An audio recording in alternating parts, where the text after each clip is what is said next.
Now so आपका जो next topic जो फोम वर्क के बारे में आपको बता दिया गया है कल, और स्कैफोल्डिंग क्या होती है, ठीक है। उसमें कुछ आपकी टर्मिनोलॉजी जो थी जो फोम वर्क और स्कैफोल्डिंग में यूज होती है, बट आपकी फोम वर्क में भी आपके different type of materials use होते हैं, ठीक है। सो उसके क्या एडवांटेजेस हैं और उसके क्या डिसएडवांटेजेस हैं, टाइप ऑफ मटेरियल जो हम उसमें यूज करेंगे। सो फर्स्ट आपका फोम वर्क में जो आता है that that is a timber, ठीक है। सो टिम्बर वुड आप फोम वर्क बनाने के लिए यूज करते हैं। सो अगर आपको मैं दिखाऊं, सो यू कैन सी हियर, ठीक है। सो ये टिम्बर का आपका फोम वर्क है। तो यहाँ पे देख सकते हैं कि एक पूरा खांचा बनाया गया with the help of timber, और इसमें आप कंक्रीटिंग करेंगे। सो आप यहाँ पे देख रहे हो कि ये कंक्रीटिंग कर रखी है पहले से ही। तो पूरे खांचे में कंक्रीट ऊपर से डाल दिया गया है और इसको सेटल डाउन होने के लिए छोड़ दिया गया है, ठीक है। So as per name you can say it as the आपकी फोम वर्क जो बनाया जाता है with the help of timber और टिम्बर लॉग्स और lumber, you can call it as, ठीक है। सो ये पहले बहुत पुराने जमाने में यूज होता था, ठीक है। तो जब ज्यादा फोम वर्क नहीं बनाए जाते थे, तो उस टाइम लकड़ियों का यूज करके ही आप एक फोम वर्क तैयार करते थे एक स्ट्रक्चर को बनाने के लिए, ठीक है। सो बहुत ही ये सस्ता पड़ता था ऑब्वियसली, और ये बहुत सालों से यूज हो रहा है, ठीक है। आज भी यूज हो रहा है। आप गांव वगैरह में जाएंगे तो वहां पे भी वुडन के फोम वर्क बनाए जाते हैं, ठीक है। इसका एडवांटेजेस क्या है कि सबसे पहले ये है कि आप इसको अपने हिसाब से किसी भी साइज में आप इसको कट कर सकते हैं, क्योंकि ऑब्वियसली एक वुड है। सो आप इसको अपने अकॉर्डिंग आप किसी भी साइज में इसको कट कर सकते हैं। कोई स्टैंडर्ड क्राइटेरिया नहीं है कि सिर्फ इसी साइज का आएगा, ठीक है। देन ऑब्वियसली ये अपना वेट में भी काफी ज्यादा लाइट होता है और आपको इजिली आप इसको हैंडल कर सकते हैं साइड पे। देन ऑब्वियसली आपका एक एक इसमें एक गुड थर्मल रेजिस्टेंस आपको मिलता है। और जो कंक्रीट जो होता है उसको जब आपके सर्दियां वगैरह जब होती है तब ये उसको डैमेज होने से बचाता है कंक्रीट को, ठीक है। फिर नेक्स्ट आपका है कि आपको इसमें ज्यादा स्किल्ड लेबर्स की भी जरूरत नहीं है या स्किल्ड वर्कर्स की जरूरत नहीं है। एक जो नॉर्मल वर्कर है वो भी इसको इजिली बना सकता है, ठीक है, इस फोम वर्क को। देन आपका क्या है कि आप जो आपका पार्ट खराब हो गया है, जैसे ये आपका कुछ पार्ट यहाँ से टूट जाता है, खराब हो जाता है, तो आप इसको रिपेयर कर सकते हो। आप इसी साइज का एक काटोगे और यहीं पे आप इसको लगा सकते हो डायरेक्टली, ठीक है। तो ये रिपेयरेबल भी है। फिर आप इसको इजीली डिसमेंटल कर सकते हो। मतलब क्या है कि जब आपका स्ट्रक्चर यहाँ पे रेडी हो गया, ये जब आपका 28 डेज में इसने स्ट्रेंथ अपनी 75% गेन कर ली, तो उस केस में क्या है कि जब आप उसको रिमूव करोगे तो इजीली रिमूव हो जाएगा, ठीक है। तो इसमें ज्यादा तामझाम नहीं होता कि जॉइंट्स वगैरह हटाने हैं या जो कपलिंग वगैरह हटानी है, तो इसमें आप डायरेक्टली इसको हटा के और वापस इसको इजीली आप इसको स्ट्रक्चर को निकाल सकते हो। इसका सबसे ज्यादा जो डिसएडवांटेज ये है कि क्योंकि ऑब्वियसली ये वुड है और कंक्रीटिंग में आपका पानी होता है, तो अगर इसमें क्या रहता है कि पानी सोख लेता है टिम्बर, ठीक है। और ऑब्वियसली कंक्रीट को पानी की जरूरत पड़ती है। तो उस केस में क्या होता है कि आपका जो फॉर्म वर्क है वो थोड़ा सा खराब हो जाता है, ठीक है। और कंक्रीटिंग होने की वजह से पानी जो पूरा जो मॉइस्चर है वो सोख लेता है, तो उसकी वजह से उसकी स्ट्रेंथ गेन नहीं हो पाती स्ट्रक्चर की, ठीक है। सो दीज आर दी आपकी जो डिसएडवांटेजेस और एडवांटेजेस इसमें है आपकी timber that you use as the form work material. Next you have इसी टिम्बर के अंदर एक और क्लासिफिकेशन आप कर सकते हैं कि प्लाईवुड। आपने प्लाईवुड का नाम तो सुना ही होगा, आपके घरों में यूज होती है प्लाईवुड वगैरह, ठीक है। आपके जो बेड्स वगैरह है उसमें प्लाईवुड यूज होती है, आपके टेबल्स वगैरह में प्लाईवुड यूज होती है। बट जो प्लाईवुड जो होती है वो आपकी कॉस्टली होती है एज कम्पेयर टू आपका टिम्बर। लेकिन इसका ये है कि आपको एक प्रॉपर फिनिशिंग देती है प्लाईवुड, और इसमें आपको थोड़ा सा अट्रैक्टिवनेस भी लगता है कि काफी अच्छा आपको फिनिशिंग मिलती है इसमें। लेकिन बहुत ज्यादा महंगा पड़ता है इन दैट केस, ठीक है। सो इसकी जो थिकनेस जो हम यूज करते हैं प्लाईवुड बोर्ड की, वो आपकी 7 mm से लेकर 32 mm के बीच में आपकी प्लाईवुड की आपकी वो रहती है थिकनेस। और नॉर्मली जो उसका साइज वगैरह जो होता है वो 1 to 1220 से ले to 1220 length into breadth that will be 2440 mm, ठीक है। सो अब इसकी एडवांटेज क्या है, पहले से आपको दिखा देता हूँ दिखने में कैसा है। तो यू कैन सी हियर, यहाँ पे एक आपका फोम वर्क तैयार किया गया है, ठीक है। सो ये आपकी प्लाईवुड लगा रखी है यहाँ पे, ठीक है। नीचे भी प्लाईवुड है, यहाँ भी प्लाईवुड है, इधर भी प्लाईवुड है। सो ये प्लाईवुड का पूरा फ्रेम फोम वर्क आपका बनाया हुआ है। सो इसमें सबसे बड़ा एडवांटेज ये है कि वही आप इसको अपने हिसाब से किसी भी साइज में आप इसको कट कर सकते हैं। और दूसरा है कि ये स्ट्रॉन्ग होता है और ड्यूरेबल भी होता है और काफी लाइट भी होता है, ठीक है। क्योंकि ऑब्वियसली ये टिम्बर से निकला है, सो टिम्बर वुड्स के कंपेयर में ये और ज्यादा लाइट होगा। फिर वही जो मैंने आपको पहले बताया कि इसमें फिनिशिंग अच्छी आती है आपकी, ठीक है। नेक्स्ट यू हैव कि आपके जो बड़े बड़े साइज के जो प्लाईवुड शीट जो आप यूज करते हैं कंस्ट्रक्शन में, वो भी आप इजीली कट डाउन करके आप उसको यूज कर सकते हैं एज अ फोम वर्क। फिर आपका इसमें जहां पे आपको कर्व देना पड़ता है, वहां पे भी आप इसको कर्व में काट के और इसको इजीली आप इसको यूज कर सकते हैं। डिसएडवांटेज का क्या है कि ये बहुत महंगा रहता है, ठीक है। अगर ये प्लाईवुड आपका महंगा है तो ऑब्वियसली आपकी जो बिल्डिंग कंस्ट्रक्शन की जो कॉस्ट है वो आपकी बढ़ जाएगी, ठीक है। और जो पतली पतली जो प्लाईवुड शीट्स होती हैं जिनकी थिकनेस कम होती है, उस केस में क्या होता है कि वो इजीली जो वेट है कंक्रीट का, जो आपने कंक्रीट उसमें पोर की है प्लांट से लेके आके, वो उसका वेट मतलब बियर नहीं कर पाती। सो उस केस में क्या होता है कि वो टूटनी स्टार्ट हो जाती है, ठीक है। So these are the consideration that you have to taken into account in plywood as form work material. Next आपका है स्टील। सो ऑब्वियसली अगर स्टील की बात होगी तो आप उसमें स्टील यूज करेंगे as a form of material. So first ये दिखने में कैसा है, so you can see here, ये कोई एक स्ट्रक्चर बन रहा है। सो ये आपका स्टील यूज किया गया है, ठीक है। अब ये जो जाला जो बना रखा है तो इसके अंदर कॉन्क्रीटिंग होगी, ठीक है। सो ये सर्कुलर शेप में कोई स्ट्रक्चर रेडी हो रहा है। सो उस केस में आप यहाँ पे कॉन्क्रीटिंग करेंगे तो स्टील का सबसे बड़ा जो नुकसान जो होता है वो आपका आता है कोरोजन का, ठीक है। तो ऑब्वियसली आपका कोरोजन उसमें आकर हो जाएगा, उसकी वजह से आपके कंक्रीटिंग में इश्यू आएगा, ठीक है। नेक्स्ट वी हैव आपका स्टील में ही सबसे ज्यादा कॉस्टली होता है और लेकिन आप इसको ज्यादा बार यूज कर सकते हैं, ठीक है। So you can use it an number of time that whenever you want it. अब ये बड़े बड़े जो स्ट्रक्चर आपके जो होते हैं वहां पे स्टील आप यूज करते हैं। जैसे आपका डैम्स हो गया, कैनाल आपको बनानी है या ब्रिज बनाना है, तो उसके स्ट्रक्चर को मतलब आपको स्ट्रेंथन करने के लिए you will use this type of framework. So advantage इसी क्या है कि ये ड्यूरेबल है और ये स्ट्रॉन्गर है, ठीक है, as compare to other one. Next आपका एक स्मूथ और यूनिफॉर्म आपका स्ट्रक्चर प्रोवाइड करता है इजीली। और आप इसको इजीली फिक्स भी कर सकते हैं और इसको इजीली आप हटा भी सकते हैं, ठीक है। क्योंकि आपने इस पे जॉइंट लगाया तो आपको जॉइंट प्रॉपर फटाफट निकल जाते हैं स्टील से। डिसएडवांटेज का यही है कि ये बहुत ज्यादा कॉस्टली पड़ता है, ऑब्वियसली आपकी बिल्डिंग कंस्ट्रक्शन की जो कॉस्ट है वो ज्यादा बढ़ जाएगी, ठीक है। और मैंने जो पहले बताया कि आपका कोरोजन इसमें आ जाता है तो कोरोजन की वजह से इसमें इश्यू होंगे। नेक्स्ट आपका है कि आपकी जो डिफरेंट डिफरेंट जो साइजेस में अवेलेबल है वो लिमिटेड है, ठीक है। तो आपको ये बाजार से लेके आना पड़ता है और you have to install it directly, ठीक है। तो जितना आपको साइज चाहिए वो भी आप इसको इजीली नहीं कर पाते। नेक्स्ट आपका एल्यूमिनियम।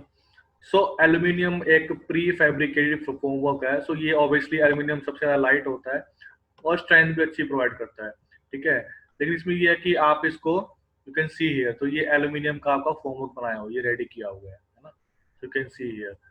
तो इसकी एडवांटेज यही है कि आप इसको इजीली फिक्स कर सकते हैं, इजीली इसको डिसमेटल कर सकते हैं, ठीक है।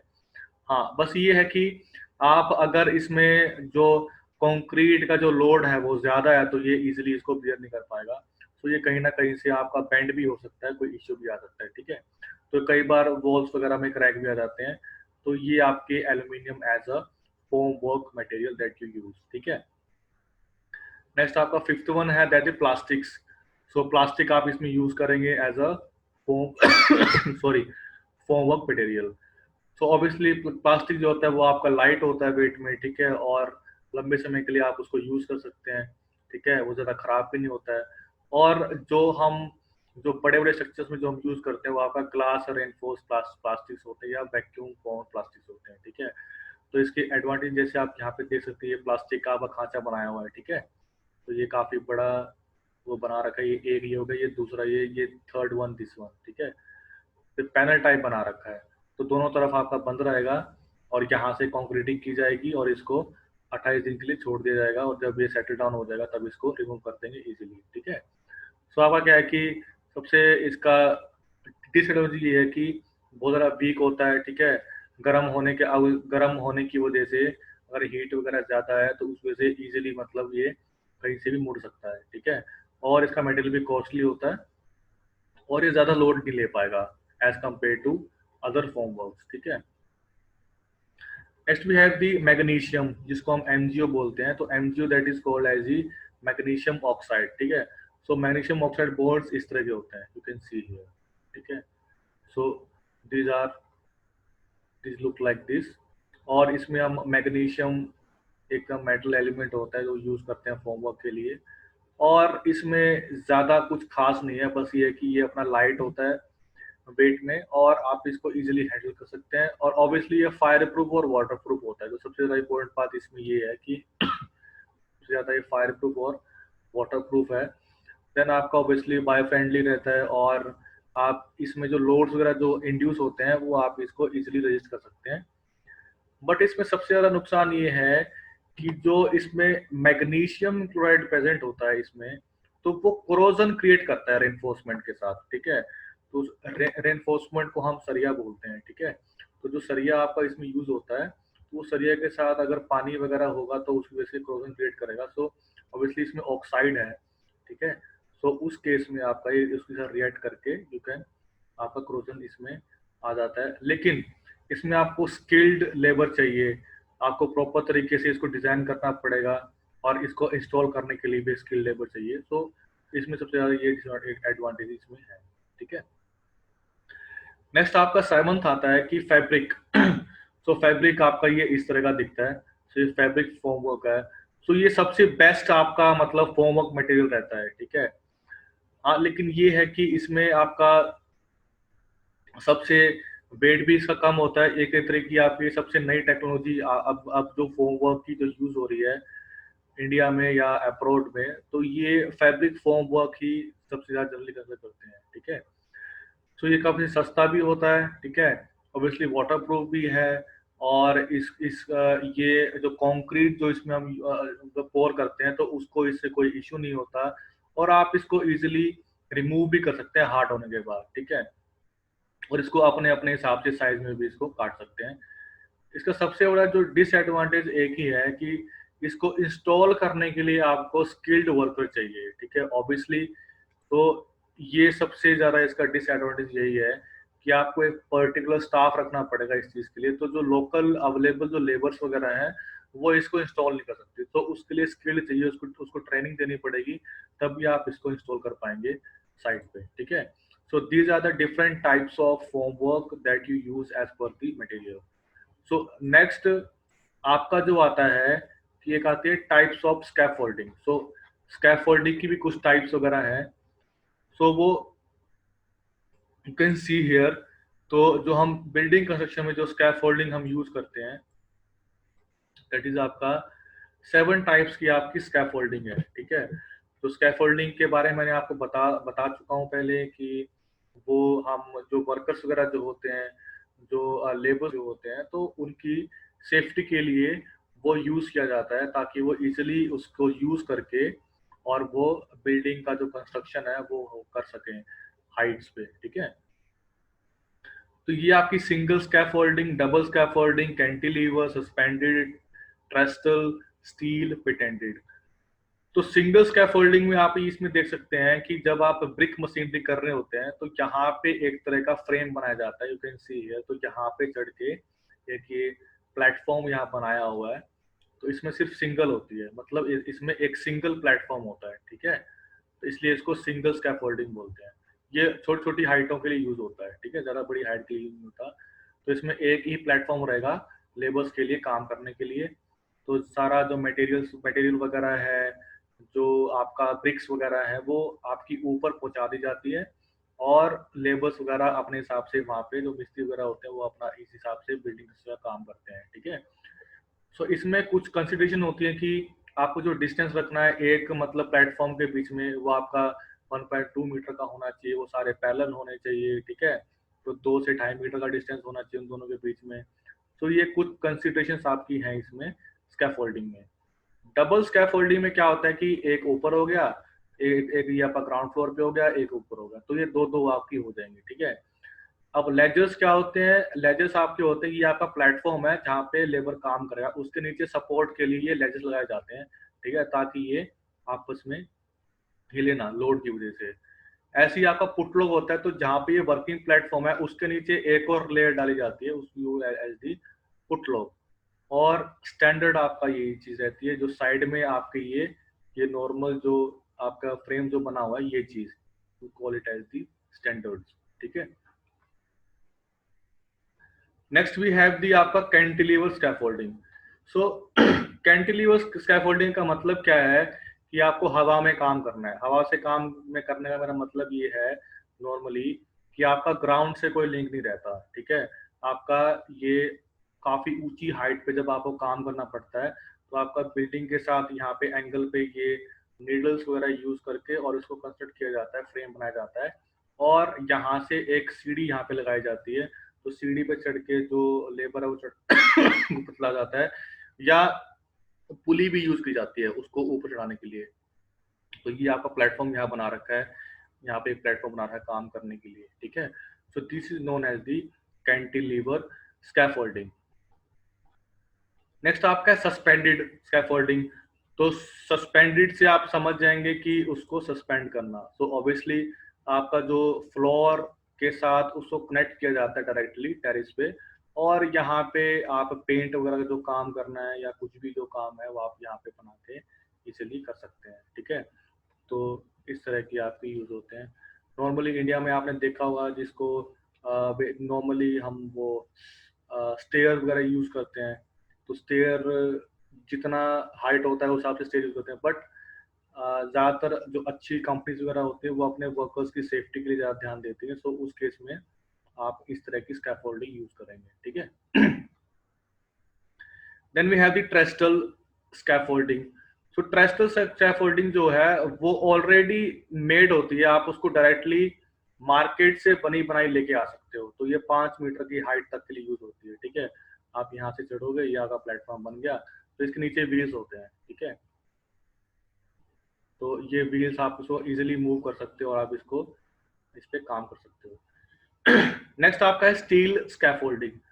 सो स्टील स्कैफोल्डिंग क्या है कि आपके कपलर्स यूज होते हैं इसमें। कपलर्स का मतलब क्या है, फिटिंग्स होती है वो। ये आपका ये कपलर है, मतलब एक के ऊपर एक, ये बीच में इसको कपल बनाया गया है, तो कपलर है ये। दो दो आपकी जो स्टैंडर्ड्स हैं उनको ज्वाइन करने के लिए, जैसे यहाँ पे ये है, तो इसको ज्वाइन करने के लिए ये कपलर बीच में यूज होता है, तो इससे कनेक्ट हो जाता है आपस में सारे, ठीक है। सो इसमें कपलर यूज होते हैं और स्टील के यूज होते हैं, ठीक है। तो ये ज़्यादा इजी रहता है, बट इसमें काफ़ी ज़्यादा एंटेंगल्ड होने के चांसेस हैं, तो इसमें थोड़ा सा बहुत ज़्यादा यूज होता है ये वाला जो आपका स्कैफोल्डिंग है। तो जनरली आप इसमें जो आपकी बिल्डिंग कंस्ट्रक्शन है या हाईवे कंस्ट्रक्शन है या ब्रिज कंस्ट्रक्शन है, वहाँ पे इस तरह की स्कैफोल्डिंग होती है, क्योंकि इसमें क्या होता है, इसमें रोड्स वगैरह होती हैं, तो रोड्स को डिफरेंट डिफरेंट साइजेस की होती है, वो अपने हिसाब से इसको आप जॉइंट में लगा देते हैं और इसको एक स्ट्रक्चर बना के इसका फॉर्मवर्क तैयार कर लेते हैं, ठीक है। Next you have the patented scaffolding. So patented scaffolding भी आपकी बनी बनाई आती है मार्केट से, वो आपकी ज्यादा हाइट की होती है। अब इसमें आप देख सकते हैं कि 1 2 3 4 5, इसमें 5 प्लेटफॉर्म्स हैं, ठीक है। So you can see here, आपका यहाँ पे भी ये है, इसमें नीचे भी व्हील्स हैं, तो ये ज्यादा हाइट की है। So this is known as the patented scaffolding, these are made up of steel, okay. So these are the different sorry types of scaffolding that we use in the building construction.